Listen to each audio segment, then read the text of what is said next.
오늘도 수급을 통해서 시장의 인지를 함께 찾아보겠습니다. 먼저 외국인의 수급입니다. 전일 종가로 외국인의 순매수 종목 함께 살펴보시면요. 먼저 두산 로보틱스에 가장 많이 집중했습니다. 두산 로보틱스 3거래 연속 하락했지만 로봇에 대한 기대감 속에서 대장주인 두산 로보틱스를 가장 많이 매수했고요. 증권가에서 실적 기대감에 대한 보고서를 낸 가운데 현대 오토웨버 그리고 AI에 대해서 이 신사업에 대해 굉장히 많이 노력하고 있는 SK텔레콤 이어서 한미약품과 에코프로머티 계속해서 매수 이어가고 있습니다. 오늘 오전 시장 기준 외국인의 선택 함께 보도록 하겠습니다. 이 삼성전자 언택 소식 이후에 삼성전자 계속해서 매수하고 있고요. 네이버 AI 기대감 속에 계속 담아가고 있는 모습입니다. 그 다음에 3위부터 5위는 2차 전지 기업에 집중하고 있는데요. 이 포스코홀딩스와 에코프로비엠 아직 실적 발표되지 않은 가운데 양극재 업체들에 집중하고 있고요. 이 계속해서 상승하면서 12만 원대에 도착한 엔캠도 함께 담고 있습니다.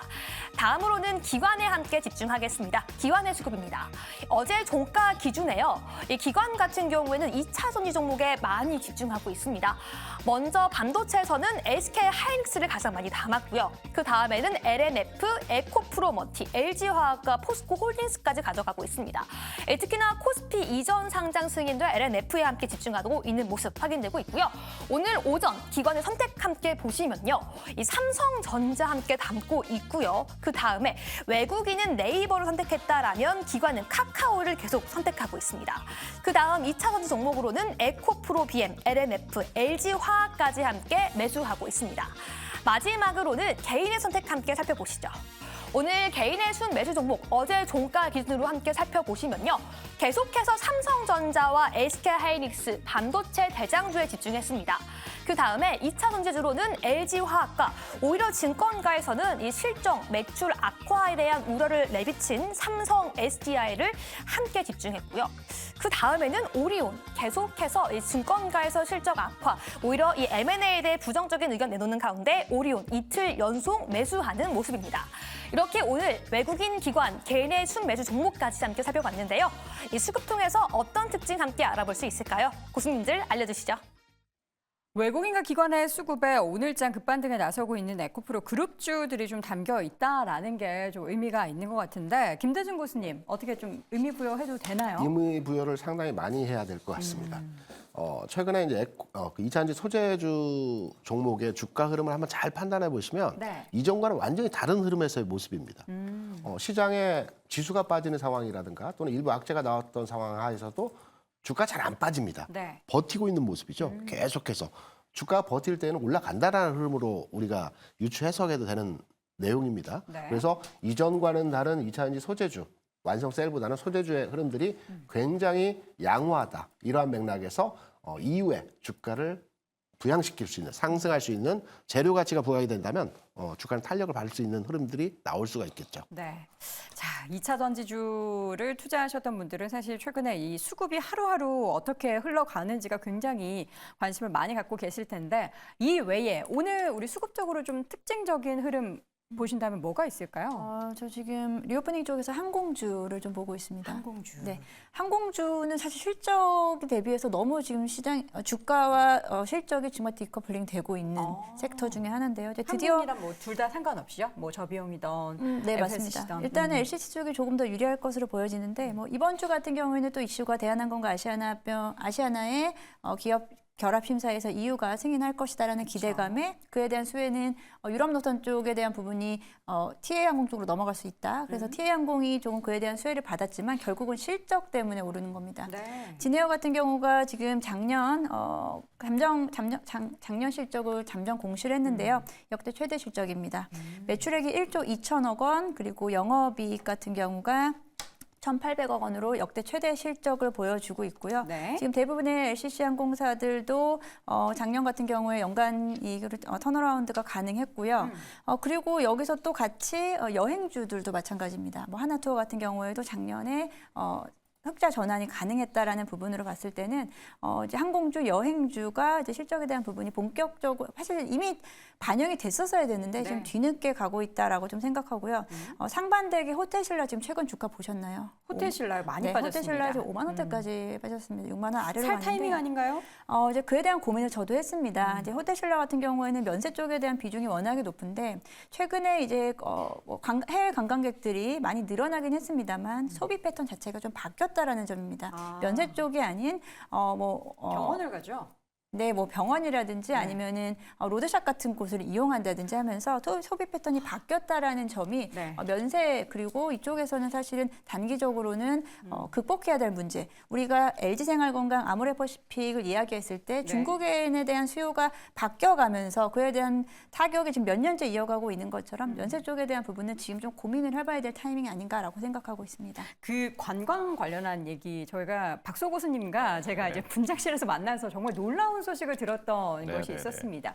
글로벌 텍스프리였나요? 네, 네, 그 네. 기업이 굉장히 수혜를 받는다라고 했는데 그 내용을 뜯어봤더니 네. 방금 이야기했었던 실제 쇼핑보다 병원 쪽에서의 네, 텍스 네, 네. 리폰이 더 많았다라고요. 상황일까요? 저희가 지금 이제 자료를 해서 지금 취재를 하고 있고 네. 그래서 이제 그 인바운드 여행객들의 이제 그럼 분명히 1,500만 명 이상 이제 계속 들어올 거고 근데 이 사람들이 실질적으로 어째 리오프닝 하고 나서 사람들이 진짜 많이 들어왔단 말이죠. 네. 그리고 중국 관광객이 아닌 관광객들이 오히려 지금 더 많이 들어오고 있는데 이 사람들이 지금 사실 예전에 중국 관광객들이 단체로 왔을 때 돈 썼던 것하고는 완전 다르게 지금 양상이 흘러가고 있습니다. 그래서 저희가 글로벌 텍스프리에도 자료를 요청해서 그러면 이 사람들이 어디에서 좀 쓰고 있나요? 이렇게 네. 물어봤는데 1등이 역시나 의료 관광 그러니까 이게 성형, 피부 이런 쪽에서 미용 목적일 경우에는 텍스프리가 되거든요. 그래서 미용 목적인 이쪽이 횟수랑 금액이 가장 높았고요. 여기에 더해서 화장품은 일반 화장품 할 때 그 뭐 면세점에 있는 그 화장품이 아니라 네. 시내에 있는 로드샵 화장품. 그래서 아. 올리브영이 사실 단연코 1등이고요. 그래서 올리브영에서 사는 분들이 많다는 걸 보면 올리브영이 앞으로 이제 그 상장 준비하고 있지 않습니까? 그래서 올리브영도 좀 눈여겨봐야 될 것 같고 그 다음에 여기서 이분들이 이제 호텔이나 아니면 뭐 이런 다양한 부분들을 쓰고 있는데 네. 어쨌든 이제는 거리에서 쓴다. 그러니까 시내를 직접 돌아다니면서 쓴다. 이 부분이 예전에 이제 그냥 뭐 외국인 전용 판매점에서 막 쓸어 담고 하던 그 면세점 가고 이랬던 시점하고는 확실히 패턴은 달라졌다? 달라졌다. 근데 객단가는 높아지고 있다. 네. 그렇기 때문에 글로벌 텍스프리가 계속해서 실적이 지금 우상향 곡선을 그리고 있더라. 네. 그러니까 면세점 안 가고 이쪽으로 가더라. 이렇게 정리할 수 있겠습니다. 근데 오늘 사실 가지고 온 종목은 사실 글로벌 텍스프리가 아니었는데 네네네. 어떤 물어보시길래. 종목을 오늘 가지고 오셨죠? 네, 아, 궁금해서 또 여쭤봐서 또 잘 아시잖아요, 그쪽을. 네네네. 그래서 애니플러스 갖고 왔습니다. 애니플러스. 네. 애니플러스 진짜 잘 나가거든요. 애니플러스 2020년에 그 상장했을 때만 해도 한 140억, 150억 매출밖에 안 됐고 영업이익은 적자였습니다. 그런데 지금 이제 올해만 보면 3분기까지 매출액 800억에 영업이익은 한 20% 이상 나오고 있거든요. 야 이거 대박이다 하고 있는데 이제 4분기 실적까지 다 합치게 돼서 이제 3월달 이후에 이제 발표를 하게 되면 일단 단순 계산으로도 매출액 1,000억 시대에 영업이익 25% 이상 나올 것이다 이렇게 나오는데 라프텔이라고 혹시 아시는지 모르겠어요. 네? 라프텔. 라프텔이요? 네, 그러니까 OTT라고 하면 글로벌 OTT 하면 뭐 그 넷플릭스 뭐 이런 거 다 있지 않습니까? 네. 전 세계 그 OTT 중에서 유일하게 흑자 내는 아, 네, 애니메이션을 추천하고 네네네. 스트리밍하는 그 네네. 서비스 플랫폼이군요. 그러니까 OTT 중에서 라프텔이라는 걸 이제 여기서 이제 800억에 인수를 했는데 이게 지금 효자 종목이 되고 있어요. 그러니까 라프텔은 이제 그 일본 애니메이션을 주축을 해서 여기서 이제 최신에 이제 방영되면 그거 바로 따와서 여기서 이제 OTT로 스트리밍을 하거든요. 네. 근데 이게 계속해서 지금 250억 매출 정도 하는데 흑자를 계속 꾸준히 유지하고 있고 여기에 더해서 또 그 싱가포르에 있는 그 지점 그 법인은 지금 매출액이 계속 늘어나고 있는데 영업이익률이 40% 가까이 되고 있습니다. 네. 그런 식으로 애니플러스 계속해서 눈여겨보면 좋을 것 같습니다. 알겠습니다. 자, 이어서 우리 김장렬 교수님은 어떤 종목군에 또 관심을 갖고 계실까요? 사실 아까 화장품하고 뭐지 반도체 소부장 얘기했는데 그쵸 그걸 네. 또 얘기할 수는 없고 갑자기 여기서 기다리면서 생각한 건데 저는 사실은 그렇게 막 이렇게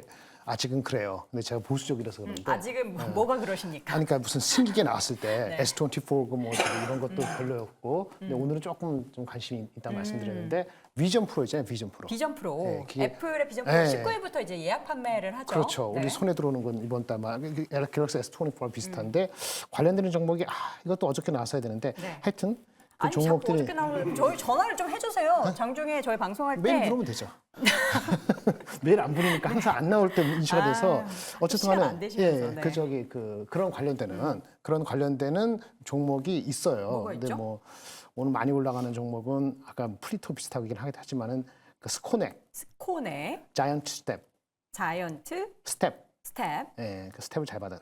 자이언트로 스텝을 탁 예, 뛰고 있네요. 그러니까 선익 시스템 약간은 다르지만 선익 시스템. 이런 것들이 어저께 참 차기 좋았던 것 같은 생각이 듭니다. 근데 아마 비전 프로가 어떻게 될지 모르지만 일단 그 테마 타기가 좋지 않을까라는 개인 레피셜이고 추천 아닙니다. 그 말씀드리고 어저께 제가 안 나왔으면 하는 게 마지막으로 한 말 말씀드리면 네. 아까 고수님하고 비슷한 건데 2차전이 말씀드릴 때 물론 2차전지 언제 사느냐는 저는 의견은 조금 다릅니다만 그래도 기본적으로는 네. 투자해서 너무 편안한 것은 거의 수익을 내지 못한다라는 너무 명거에서. 편안한 건 수익 내지 못한다. 네, 어저께 굉장히 불편했죠, 그렇죠? 예. 아 그러니까 불편한 마음이 들 때 그때 오히려 공포에 용기를 매수하는. 내야 되는 건다. 물론 편안하게 사는 게 맞죠. 네. 슬리프웨어. 근데 너무 편안하면은 별로 먹지 못해요. 그래서 너무 불편하다고 느껴지면 오히려 용기를 내셔야 되는 거고 네. 그런 생각을 한번 말씀을 드리겠습니다. 주가는 이게 완전히 잡은 게 아닐 수 있겠는데 왔다 갔다 할 거거든요. 네. 그러나 기본적으로 과매도가 이유가 되면은 그때 용기를 내실 필요가 있다라는 거를 첨언해 드립니다. 알겠습니다. 김대중 교수님의 종목 궁금합니다. 통신 네트워크 종목에 관심을 가져야 됩니다. 네.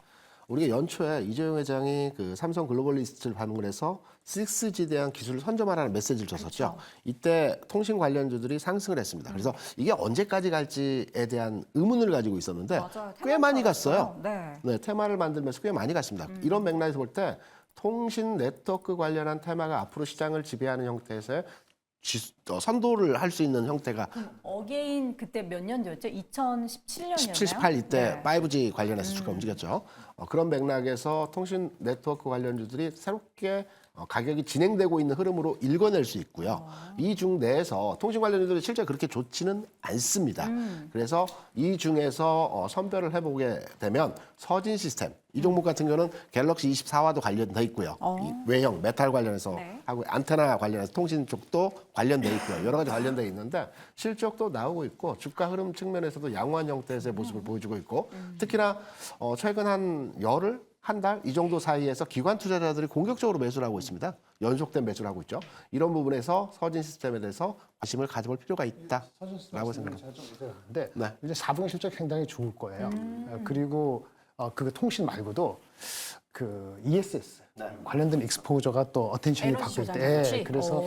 단기적으로는 뭐 지금 말씀하신 대로 어텐션 받을 만한 이유가 충분했다라고 보여집니다. 단 알겠습니다. 오보행이 있을지도 몰라요. 오버행 이슈가 예, 있나요? 혹시 뭐 그러니까 BWC 잘 모르겠는데 누가 그런 얘기해서 한번 그런 거 사소하게 한번 체크해 보시기 바랍니다. 아니 교수님 네. 잘 모르겠다라고 하시면 아니 내가 가져온 종목이 아니니까 갑자기 생각나서 ESS 얘기하고 알겠습니다. 실적 얘기하고 예, 한 거죠. 감사합니다. 통신장비죠. 그러니까 우리가 테마로만 생각했던 기업들이 뭔가 모멘텀을 받을 만한 이야기들이 덧붙여지면 이게 테마에서 정말 실제로 펀더멘털로 움직이는 장세가 펼쳐질 텐데 통신장비주도 기대해 보겠고요. 다시 한번 종목 정리해 드리겠습니다. 김장렬 고수 반등 기대하시면서 종목 다양하게 제시를 해주셨죠. 앞서서 뭐 스코넥을 비롯해서 자이언트 스텝, 선익 시스템 중 얘기를 했고요. 김대중 고수의 서진 시스템, 박소 고수의 애니플러스, 염정 고수의 진에어 함께 확인해 봤습니다.